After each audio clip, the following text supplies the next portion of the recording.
Welcome to Ramu algo trading. ఈరోజు ఈ వీడియోలో మనము ఎన్ఎస్ ఇండికేటర్ గురించి తెలుసుకుందాం. సో ఎన్ఎస్ ఇండికేటర్ అంటే నిఫ్టీ స్పాట్ పైన జరిగే బై అండ్ సెల్ ఇండికేటర్. ఇది ఒక డైరెక్షన్ చూపిస్తుంది. మార్కెట్ అప్ సైడా డౌన్ సైడా మనము డైరెక్షన్ చెక్ చేసుకోవడం కోసం ఇది ఉపయోగపడుతుంది. మనకంటూ ఏ స్ట్రాటజీ లేదు. ఒకసారి డైరెక్షన్ తెలుసుకోవాలి. అప్ సైడ్ వెళ్తుందా? డౌన్ సైడ్ వెళ్తుందా? ఏ స్ట్రైక్ అప్ సైడ్ వెళ్తుంది? ఏ స్ట్రైక్ డౌన్ సైడ్ వెళ్తుంది? అని తెలుసుకోవడం కోసము, ఒక డైరెక్షన్ వైజ్ చూపించడం కోసము ఈ ఎన్ఎస్ ఇండికేటర్ అనేది మీకు యూజ్ అవుతుంది. సో, దీని పేరొచ్చేసి ఎన్ఎస్ ఇండికేటర్. అంటే నిఫ్టీ స్పాట్ కోసము డిజైన్ చేసిన ఇండికేటర్. సో, దీని ద్వారా మనము ఆప్షన్ ట్రేడింగ్ చేసుకోవచ్చు. అదేవిధంగా ఫ్యూచర్స్ ట్రేడింగ్ కంఫర్టబుల్‌గా చేసుకోవడానికి వీలుంటుంది. సో, ప్రెజెంట్‌గా ఈరోజు మనకి మార్కెట్ వచ్చేసి ఈ విధంగా జరిగింది. సో, 11థ్ నుంచి మనకి మార్కెట్ వన్ సైడ్ డౌన్‌లోకెళ్ళింది. ఈ ఇండికేటర్ ద్వారా మనం ఎలా ట్రేడ్ చేసుకోవాలి? సో, ఈ ఇండికేటర్ ఫస్ట్ మనకి ఒక అప్పర్ బ్యాండ్, ఒక లోయర్ బ్యాండ్, ఒక మిడిల్ బ్యాండ్ ఈ 3 రకాలు చూపిస్తాయి. సో, పైనొచ్చేసి అప్పర్ బ్యాండ్‌ను మనము రెసిస్టెన్స్ పాయింట్‌గా డిస్కషన్ చేస్తాం. అండ్ డౌన్ సైడ్ వచ్చేసేది support point. So, middle point నుంచి మనం ట్రేడింగ్ స్టార్ట్ చేస్తూ ఉంటాం.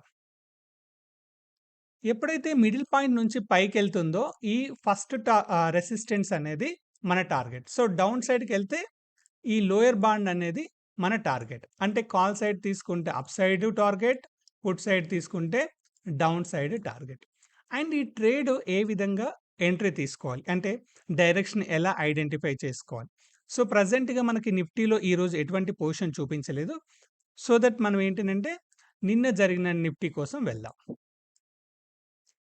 సో, ఇది నిన్న జరిగిన పొజిషన్స్. సో, ఇక్కడ మనం ఏం చేస్తున్నాము? ఎప్పుడైతే క్యాండిల్ కింద క్లోజ్ అవుతుందో, మిడిల్ బ్యాండ్ లైన్ కింద క్యాండిల్ క్లోజ్ అయ్యి, దాన్ని ఎప్పుడైతే లో బ్రేక్ చేస్తుందో, అప్పుడు మాత్రమే మనం ట్రేడ్ తీసుకుంటున్నాం. అండ్ అప్ సైడ్‌కొచ్చేసి ఈ మిడిల్ బ్యాండ్ పైన క్లోజ్ కావాలి. ఇక్కడ మనకు బఫర్ పాయింట్ ఉంది. ఆ బఫర్ పాయింట్ దాటి పైకెళ్తే క్లోజ్.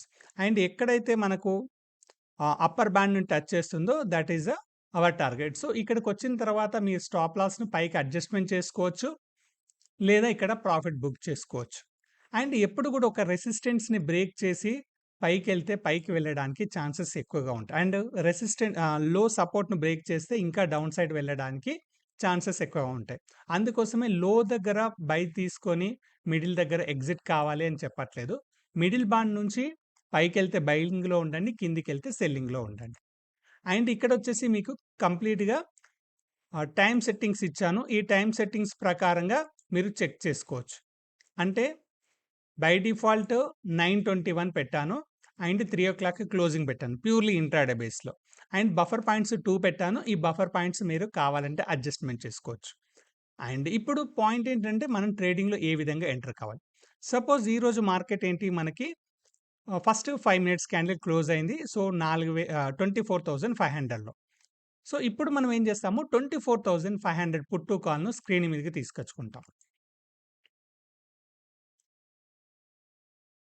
24,500 కాల్‌ను తీసుకున్నాను. సో, ఇది కాల్.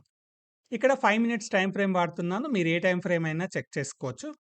ఇక్కడ మనకి ఎక్కడన్నా కాల్ ఎంట్రీ తీసుకోవాలంటే ఈ మిడిల్ బ్యాండ్ పైకి రావాలి. సో, ఈ రోజు మొత్తం మనకు ఎక్కడ కూడా ఈ మిడిల్ పాయింట్ పైకి రాలేదు. సో, ఇంతకుముందన్నాను ఒకవేళ గనక మనము లోయర్ దగ్గర బై చేస్తే ప్రతిసారి అంటే ఇక్కడ ఎక్కడైతే లో సపోర్ట్ అనుకున్నాం గదా! ఈ సపోర్ట్ గనక బ్రేక్ చేసి కిందికి వెళ్తే ఇంకా కిందికి వెళ్ళడానికి ఛాన్సెస్ ఉంటాయి. సో, కాబట్టి మిడిల్ బ్యాండ్ దాటితేనే మనం బయింగ్‌లోకెళ్తాం. సో, కాబట్టి ఈరోజు మనకి మార్నింగ్ నుంచి 24,500 కాల్‌లో మనకి ఎటువంటి మొమెంటం ఇవ్వలేదు. సో, 24,500 పుట్ సైడ్‌కొద్దాం. సో, 24,500 పుట్ సైడ్‌లో మనకి ఫస్ట్ ఒక బయింగ్ ఇచ్చిందిక్కడ. ఈ లైన్ బ్రేక్ అయింది గదా! ఇక్కడొక బయింగ్ ఇచ్చేసింది. అదే విధంగా మళ్ళొక్కసారి ఎంట్రీ. ఇక్కడ మీకు ఆప్షన్ ఎంట్రీ అని పెట్టాను గాబట్టి, ఎంట్రీ ఇచ్చింది. మళ్ళొకసారి బయింగ్. మళ్ళొకసారి బై. ఇక్కడ 3 సార్ల బై తీసుకోవాలా అనేది విషయం కాదు. ఒకవేళ మీరిక్కడ బై మిస్ అయ్యి, అప్పుడు ఈ బైకి రండి. ఈ బై మిస్ అయితే ఈ బైకి రండి. లేదు ఇక్కడ ఎప్పుడైతే మీరు టార్గెట్ బుక్ చేశారో మళ్ళా రీ ఎంట్రీ బై కోసం ఎప్పుడు పడుతుందో అప్పుడు మాత్రమే ఎంట్రీ తీసుకోండి. సో 3 సార్లు యావరేజ్ చేసుకోమని దీని ఉద్దేశ్యం కాదు. అండ్ ఒక్కసారి గనక టార్గెట్ హిట్ అయిపోతే ఆ ట్రేడ్‌ను వదిలేయమని చెప్తున్నాను. సో వన్స్ ఒక్కసారి టార్గెట్ హిట్ అయితే మనం ఎగ్జిట్ అయిపోవాలి. అండ్ ఇక్కడ చూడండి. ఇక్కడ సెల్ వచ్చింది. ఎప్పుడైతే పొజిషన్ బైది ఇక్కడ దాకొస్తుందో అప్పుడు మాత్రమే మనకు స్టాప్ లాస్ హిట్ అయినట్టు. ఎప్పుడైతే మళ్ళీ మనకు సెల్ పడుతుందో అప్పుడు మన స్టాప్ లాస్ హిట్ అయినట్టు. మీరు మధ్యలో ట్రైలింగ్ చేసుకోవచ్చు. అడ్జస్ట్‌మెంట్ చేసుకోవచ్చు. ఇప్పుడు మీకు క్లియర్‌గా 9:20 తర్వాత ఈ ఇండికేటర్ బట్టి కాల్‌లో తీసుకోవాలా? పుట్ తీసుకోవాలా? అనేది క్లియర్‌గా చూపిచ్చింది. సో, అంటే మనము 9:20 తర్వాత పుట్టు, కాల్ 2 స్ట్రైక్స్ సెలెక్ట్ చేసుకొని ఎక్కడైతే కాల్ పైకెళ్తుందో అంటే మిడిల్ బ్యాండ్ పైకెళ్తుందో అప్పుడు మనం బై చేసుకుంటే సరిపోతుంది. సో, అదే ఆప్షన్ సెల్లర్ వచ్చేసి హ్యాపీగా దీని కింద ఎప్పుడైతే వస్తుందో అప్పుడు డైరెక్ట్ పుట్ సెల్ చేసుకుంటాడు. అది ఆప్షన్ సెల్లర్ చూసుకుంటాడు. ఆప్షన్ బయర్ ఇది.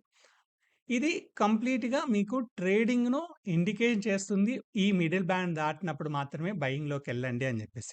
అండ్ మీకు సబ్జెక్ట్ పాయింట్ ఆఫ్ వ్యూ ప్రకారంగా ఇంకా ఏదైనా మీరు చేసుకోవాలి. అడ్జస్ట్‌మెంట్స్ మీకు ఆల్రెడీ ఇండికేటర్స్ ఐడియా ఉన్నాయి.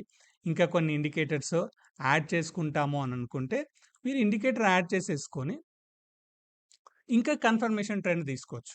ఇక్కడ తీసుకోవాలా? ఇక్కడ తీసుకోవాలా? మీకు ఆర్ఎస్ఐ యూజ్ చేసుకోండి. లేదా మీకున్న మూవింగ్ యావరేజ్‌లు పెట్టుకోండి. ఇంక ఏ ఇండికేటర్స్ మీకు యాడ్ అవుతే అది చెక్ చేసుకొని దాని ప్రకారంగా ట్రేడ్ తీసుకోండి. అండ్ ఎప్పుడు గూడా మనం ట్రేడ్ ఎప్పుడు తీసుకుంటామో ఈ క్యాండిల్ పైన క్లోజ్ అయిన దాన్నే తీసుకుంటాం. సో, బౌన్స్ బ్యాక్ వచ్చిన తర్వాతనే ట్రేడ్ ఎంటర్ అవుతాం. అంటే రివర్సల్ వచ్చిందనుక. ఇప్పుడు ఇలా పైకెళ్ళింది. పైకెళ్ళి ఎప్పుడైతే కిందికొచ్చిందో అప్పుడు మాత్రమే మనం ట్రేడ్ ఎంట్రీ అవుతున్నాం. సో, ఒకవేళ ఇది కిందికెళ్ళిందనుకో మనం స్టాప్ లాస్ కొట్టేస్తది. మనం పొజిషన్ క్లోజ్ చేసుకుంటాం. ఇది సింపుల్‌గా మనము ఒక డైరెక్షన్ చూపించుకోవడానికి ఈ స్ట్రాటజీ మీకు ఉపయోగపడుతుంది. అండ్ ఈ స్ట్రాటజీ మీకు కావాలనుకుంటే ట్రయల్ గూడా మనం ప్రొవైడ్ చేస్తున్నాము. మీ ట్రేడింగ్ వ్యూ ఐడీని గనక మనకు వాట్సాప్ చేస్తే మీకు ఫ్రీ ట్రయల్ అవైలబుల్‌గా ఉంటుంది. మేము మీకు ప్రొవైడ్ చేస్తాము. ఓకే. సో, దీనికి సంబంధించి ఇంకేమైనా ఇన్ఫర్మేషన్ కావాలంటే మీరు డైరెక్ట్‌గా మా వాట్సాప్ నంబర్‌కి ఇన్ఫార్మ్ చేయండి. Thank you.